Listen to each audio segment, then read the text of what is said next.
Hello friends, my self Priyanka and welcome to my YouTube channel Arunita learning hub. So आज हम पढ़ने वाले class 10th science का third chapter metals and non metals. तो first part मैं इसका अपलोड कर चुकी हूँ, आज हम पढ़ने वाले हैं सेकंड पार्ट इसका।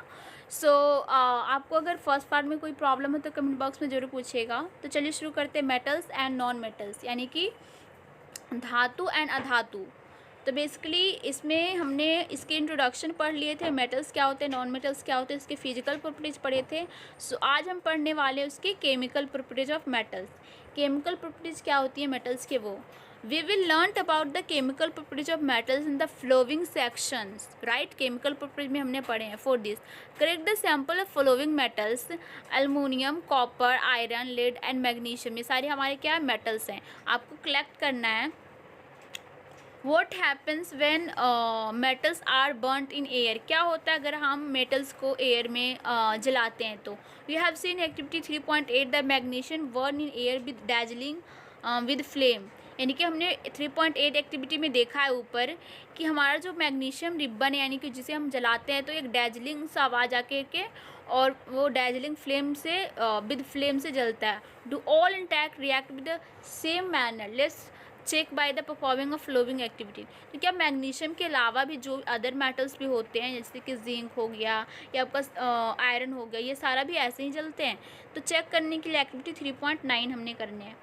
So hold any of the sample taken above the pair of the tongues, any try burning flame, any try burning over a flame, repeat the other metal sample, collect the product if formed, let the product and the metal surface cool down, with metals burn easily, what flame color did you absorb when the metals burned?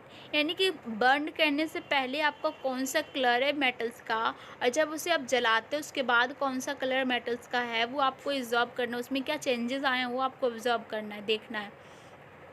After arranging the metals in the decreasing order of their reactivity towards oxygen, are the previous soluble in water, are the product soluble in water? और basically वो सारा जो metals यहाँ पे दे रखे हैं आपको, copper, iron, lead, magnesium, zinc, आपको एक एक करके जलाना और ये देखना है कि ऑक्सीजन, यानी कि सबसे जल्दी आग किस में पकड़ती है, यानी कि रिएक्टिविटी टूवर्ड्स द ऑक्सीजन आपको चेक करना है, राइट। और उसकी सॉल्युबिलिटी भी चेक करनी कि वाटर में सोल्यूबल कौन है, बेसिकली जलने के बाद जो उसकी ऐश है।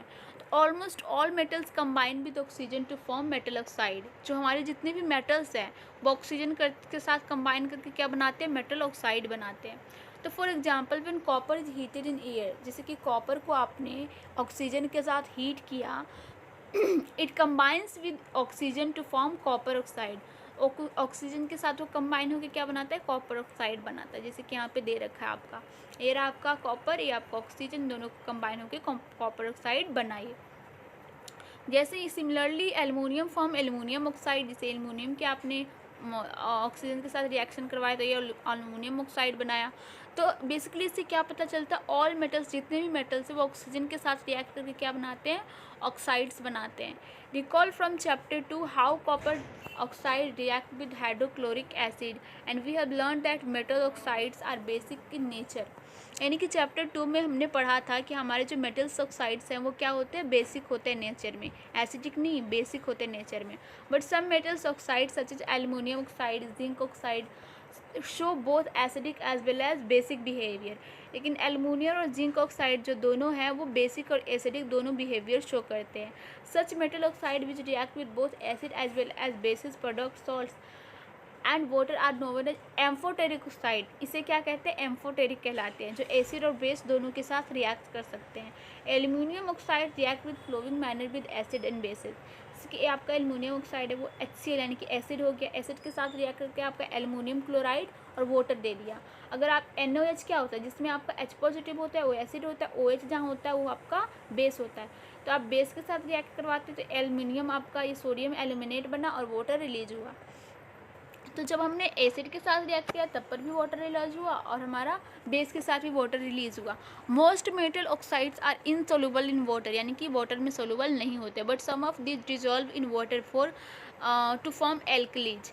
Sodium oxides and potassium oxide dissolve in water. जो सोडियम ऑक्साइड्स हैं और पोटेशियम ऑक्साइड है, सोडियम ऑक्साइड यानी कि NaO2, सोडियम यानी कि सॉल्ट, सॉल्ट NaCl होता है बेसिकली। तो सोडियम ऑक्साइड और पोटेशियम ऑक्साइड यानी कि के, ये आपका दे रखा है दोनों। ये दोनों जो है वाटर में सोलूबल है, और बाकी जो मेटल्स है वाटर में इनसोलूबल है, यानी कि वाटर में सोलूबल नहीं है। We observed in activity 3.9 that all metal do not react with oxygen in the same rate, यानी कि सेम टाइम पे या सेम रेट से वो रिएक्ट नहीं करते।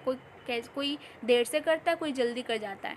Different metals have different reactivities towards oxygen. Metals such as potassium और sodium react vigorously, they catch fire if kept in open, यानी कि जो हमारा पोटेशियम और सोडियम है वो दोनों बहुत ही रिएक्टिव है टुवर्ड द ऑक्सीजन। वो अगर ऐसे ही आप रूम में रख दें तो वो कैचेज फायर पकड़ लेंगे, इसलिए उसे हम ऐसे जगह नमी जगह पे रखते ताकि वहाँ पे, ऐसे इसमें दे रखा है, hence it is immersed in kerosene oil में डालकर रखते हैं हमें to prevent the accidental fires. तो ये आपका एक्सेप्शन है, ये क्वेश्चन पेपर में 100% आता है कि पोटेशियम और सोडियम को हम केरोसिन ऑयल में क्यों रखते हैं। नहीं तो ये आपका कौन से जो है आपके दो मेटल्स जो विगरसली कैचिंग फायर, ये ऐसे क्वेश्चंस आ सकते हैं पेपर में, तो आपको पता होना चाहिए पेपर में। एल्युमिनियम, जिंक, लेड एक्स्ट्रा जो are covered with the thin layer of oxide, the protective oxide layer prevent metal from further oxidation. Iron does not burn on heating but irons filing burn vigorously when sprinkled in the flame of burner.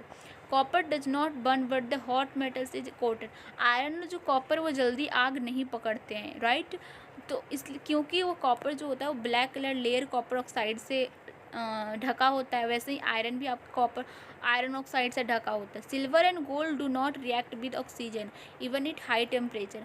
Silver जो होता है वो तो react कर जाता है कभी कभी, लेकिन आपका जो गोल्ड हो कभी ऑक्सीजन के साथ रिएक्ट नहीं करता, यानी कि वो कभी ऐसे ही फायर नहीं पकड़ता, उसे आपको मेल्ट करने के लिए बहुत सारे टेम्परेचर की ज़रूरत पड़ती है। तो आपका इसलिए गोल्ड जो है आपका प्योर में आता है और महंगा आता है। सिल्वर में आपका सिल्वर ऑक्साइड बना लेता है, लेकिन बहुत ही रेयरली, बहुत टाइम लगता है, उसे जल्दी नहीं करता। तो इसमें आपको एक नोट दे रखा है, anodizing is a process of forming a thick layer of aluminium. Aluminium develops a thin oxide layer when exposed to air. Aluminium के जो बर्तन होते हैं तो देखते हैं कि उसमें ब्लैक सा जम जाता है जब उसे हम ऐसे ही छोड़ देते हैं बाहर। तो ऐसा इसलिए होता है क्योंकि ऑक्सीजन जो होता है उसके ऊपर परत बना लेता है, एलुमिनियम ऑक्साइड जिसे कहते हैं। Coat make it resistant to further corrosion, जो उससे कोरोजन यानी कि जंग लगने नहीं देता। The resistant can be improve further by making the oxide layer thicker. During the anodising a clean aluminum article is made of the anode and is electrolyzed with the dilute sulfuric acid. The oxygen gas evolved at the anode react with aluminum to make thicker protective oxide layer. और ज़्यादा protective बनाने के लिए हम इसे क्या करते हैं, सल्फ्यूरिक एसिड, सल्फ्यूरिक डाइल्यूट इसे उसे भी हम उसे लगा के रखते हैं उस पर, जिससे क्या होता है हमारा मेटल ऑक्साइड एक और मोटा लेयर बना लेता है। The oxide layer can be dyed easily to give aluminium article and attractive finish. तो उस पर कोरोजन लगने की जो होता है वो कम हो जाता है, कह सकते हैं आप क्षमता। So after performing activity 3.9, you must have observed that sodium is the most reactive samples of metal taken here. Sodium और potassium most reactive metals है आपके। The reaction of magnesium is less vigorously. सबसे कम कौन सा होता है, magnesium सबसे last जलता है। That is not reactive as a sodium, but burning of oxygen does not help in decide about the reactivity of this. यानी कि बढ़ना यानी जलना उसकी रिएक्टिविटी को नहीं बता सकता। Let's see some more reactions to arrive to conclusion about the reactivity these metals. यानी कि some और reactions हमें करवानी है। यहाँ पे और एक्टिविटी 3.10 में क्या कर रखा है आपका, इसमें what happens when metal react with water. Water के साथ जब रिएक्ट करते हैं तो क्या होता है। Collect the sample same metals, आपको जैसे 3.9 में लिया वैसे ही लेना है। Put small pieces of sample separately in beaker half filled cold water.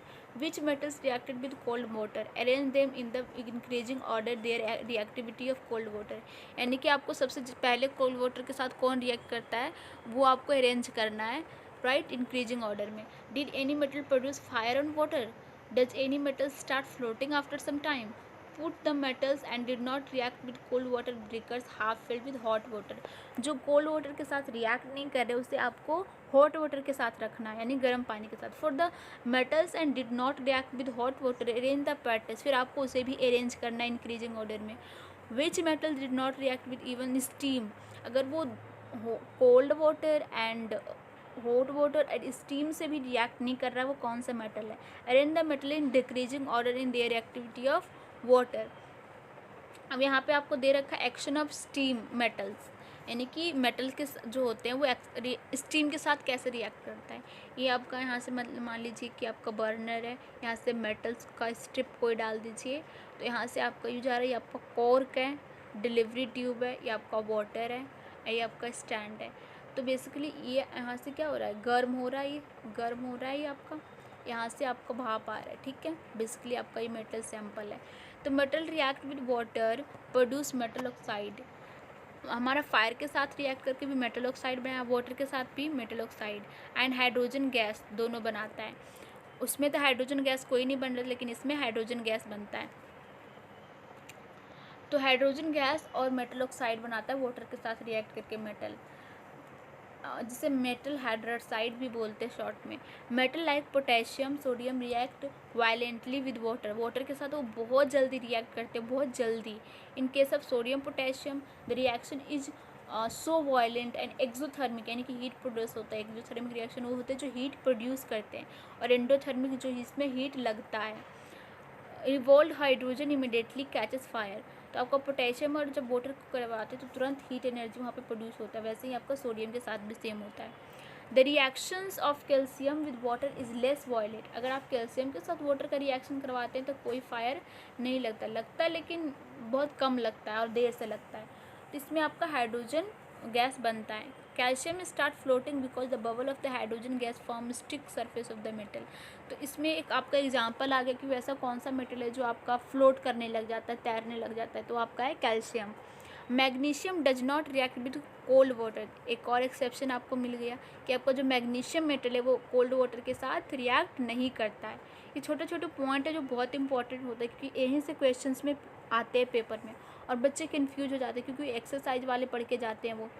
तो इसलिए आपको बुक की एक एक लाइन पढ़ना बहुत इंपॉर्टेंट है, क्योंकि ऐसे ऐसे क्वेश्चंस जो एक मतलब कि ट्विस्ट वाले आते हैं वो यहीं से आते हैं। तो आपको बुक की एक एक लाइन पढ़ना बहुत ही इंपॉर्टेंट है। It react with hot water, जो हमारा मैग्नीशियम वो किससे रिएक्ट करता है, हॉट वाटर के साथ रिएक्ट करता है, और वो मैग्नीशियम हाइड्रोक्साइड बनाता है, मतलब मैग्नीशियम ऑक्साइड और हाइड्रोजन बनाता है। It also start floating due to the bubbles, ये भी फ्लोट करता है, ये भी तैरता है। Metals like aluminium iron zinc do not react either with cold water और hot water, this is very important. Aluminium iron और जिंक जो है ना ही वो कोल्ड वाटर के साथ रिएक्ट करता है ना ही वो हॉट वाटर के साथ रिएक्ट करता है, तो ये रिएक्ट करता है स्टीम के साथ, यानी कि भाप के साथ। और वो क्या बनाते हैं, वो सेम बनाते हैं, मेटल ऑक्साइड बनाते हैं और हाइड्रोजन बनाते हैं। एल्युमिनियम और आयरन, मेटल ऑक्साइड और hydrogen gas. Metal such as lead copper silver gold do not react with water at all, हमारा जो वाटर है वो सिल्वर कॉपर और गोल्ड है, वो वाटर के किसी फॉर्म से रिएक्ट नहीं करते, ना ही वो भाप से, ना ही वो कोल्ड वाटर से, ना ही वो हॉट वाटर से। तो this is also an exception, ये भी पेपर क्वेश्चन में ये भी क्वेश्चन पेपर में पूछा जा सकता है। What happens when metals react with acid, क्या होता है जब हमारा मेटल्स एसिड के साथ रिएक्ट करते हैं। You have already learn that metals react with acid to give a salt and hydrogen, हमने लास्ट चैप्टर में पढ़ा है कि अगर वो सॉल्ट मेटल्स जो होता है एसिड के साथ रिएक्ट करके क्या देता है, सॉल्ट एंड हाइड्रोजन देता है। जैसे मेटल है आपका डाइल्यूट एसिड यानी कि HCl ले लीजिए, HCl ले लिया हमने, मेटल्स यानी कि सोडियम ले लिया, ठीक है। तो ये क्या बनाएगा, NaCl बनाएगा, NaCl और प्लस में हाइड्रोजन गैस, तो हमें क्या मिले, NaCl क्या है, सॉल्ट है, हाइड्रोजन गैस ये आपका। तो आराम से ऐसे आप पता कर सकते हैं। Right equation for the reaction of magnesium aluminium zinc and iron with dilute hydrochloric acid, this is very easy. आप मैग्नीशियम लो, ये आपका मैग्नीशियम हो गया, प्लस में आप क्या ले लो, डाइल्यूट हाइड्रोक्लोरिक एसिड यानी कि HCl ले लिया आपने, ठीक है। अब इसके रिएक्शंस आपको लिखने हैं। Mg किसके साथ जाएगा, Cl के साथ चला जाएगा, Mg Cl बना देगा आराम से, और आपका जो हाइड्रोजन है वो अलग हो जाएगा। तो क्या बन गया आपका MgCl, यानी कि सॉल्ट बन गया, हाइड्रोजन गैस बन गया। वैसे ही आप जिंक के साथ भी लिख सकते हैं, एल्युमिनियम के साथ भी लिख सकते हैं, आसानी से आप कर सकते हैं। Hydrogen gas is not evolve when a metal react with nitric oxide, this is very important. इसलिए मैं कहती हूँ कि चैप्टर पढ़ना बहुत ही इंपॉर्टेंट है। यहाँ एक पॉइंट क्या आया है कि हाइड्रोजन गैस है, सब में हमने देखा कि हाइड्रोजन गैस बन रहा है, चाहे वो मैग्नीशियम हो, एल्युमिनियम हो, जिंक हो, या आयरन हो, या सोडियम हो। लेकिन आप जब इसे नाइट्रिक ऑक्साइड के साथ रिएक्ट करवाते हैं तो हमारा जो हाइड्रोजन है अवॉल्व नहीं होता, वहाँ नहीं बनता। इट इज़ बिकॉज HNO3 बनता है वहाँ पे। जैसे आपने नाइट्रिक ऑक्साइड क्या होता है, HNO3 होता है, और आपने यहाँ पे लिया HCl, ठीक है, HCl लिया प्लस में, तो क्या बनेगा, HNO3 बनाता है ये, और आपका जो क्लोरीन होता है वो अलग हो जाता है। तो यहाँ पे हाइड्रोजन नाइट्रिक ऑक्साइड जो होता है वो ये बनाता है, और स्ट्रॉन्ग ऑक्सीडाइजिंग एजेंट होता है। It is oxidising the H2 produced to water and itself get reduced to any of the nitrogen oxide, यानी कि NO2 NO2 में कन्वर्ट होकर वो हाइड्रोजन गैस रिलीज करता है। But magnesium and manganese react with very dilute HNO3 to evolve H2O। Magnesium और manganese जो है वो HNO की तरह यानी कि नाइट्रिक हाइड्रोजन नाइट्रिक ऑक्साइड के साथ बहुत जल्दी रिएक्ट करके हाइड्रोजन गैस बनाता है। You must have observe in activity 3.11 that rate of formation of bubbles with the fastest in the case of magnesium, यानी कि इसमें सबसे ज़्यादा बनता है। The reaction was also most exothermic, यानी कि यहाँ पे हीट प्रोड्यूस होता है। The reactivity decrease in the, यानी कि मैग्नीशियम सबसे ज़्यादा रिएक्टिव है, फिर एल्युमिनियम, फिर लास्ट में जिंक है। In the case of copper no bubbles were seen and temperature also remained unchanged. This show that copper does not react with dilute HCl के साथ वो रिएक्ट नहीं करता है। अब यहाँ बॉक्स में बहुत इंपॉर्टेंट चीज़ दे रखा है, aqua regia, Latin for royal water, इसका बेसिकली लैटिन में इसका मतलब है royal water. Aqua regia is a freshly prepared mixture of concentrated hydrochloric acid और कंसनट्रेटेड नाइट्रिक एसिड, इन दोनों का मिक्सचर है 3:1 का। It can dissolve gold, this is very important, ये वेरी वेरी इंपॉर्टेंट है। ये क्वेश्चंस पेपर में 100% आते हैं ऐसे क्वेश्चन। हमने ऊपर पढ़ा कि हमारा जो गोल्ड है वो ना किस वाटर के किसी फॉर्म में डिज़ोल्व नहीं होता, ना ही वो हॉट वाटर, ना ही कोल्ड वाटर, ना ही स्टीम में। लेकिन एक्वारेजिया एक रॉयल वाटर है जो जिसमें क्या होता है, हाइड्रोक्लोरिक एसिड होता है और नाइट्रिक एसिड का मिक्सचर है बेसिकली। उसमें जो हमारा गोल्ड है वो डिज़ोल्व होता है, even though neither of this acid can do so alone. Aqua regia is highly corrosive, ये बहुत ही क्रोसिव होता है, fuming liquid. It is one of the few reagent that is able to dissolving gold and platinum, इन दोनों को dissolve करने का क्षमता है इसमें। तो this is very important, 100% paper में क्वेश्चंस पूछे जा सकते हैं या जाते। सो नेक्स्ट हम पढ़ेंगे how do metals react with solution of other metal salt, यानी कि अदर मेटल सॉल्ट्स के साथ कैसे रिएक्ट करते हैं वो नेक्स्ट पार्ट में हम पढ़ेंगे। तो thank you so much friends, I hope आपको चैप्टर अच्छा लगा हो, समझ में आया हो। प्लीज़ इसे शेयर एंड सब्सक्राइब करें एंड अपने फ्रेंड्स को बताएं, एंड कोई भी प्रॉब्लम हो तो कमेंट बॉक्स में ज़रूर पूछें। मैं नेक्स्ट पार्ट ज़रूर जल्दी लेके आऊँगी, एंड कोई भी प्रॉब्लम हो तो कमेंट बॉक्स में पूछें, मैं ज़रूर आपको अच्छे से अच्छे तरीके से समझाने की कोशिश करूँगी। Thank you so much.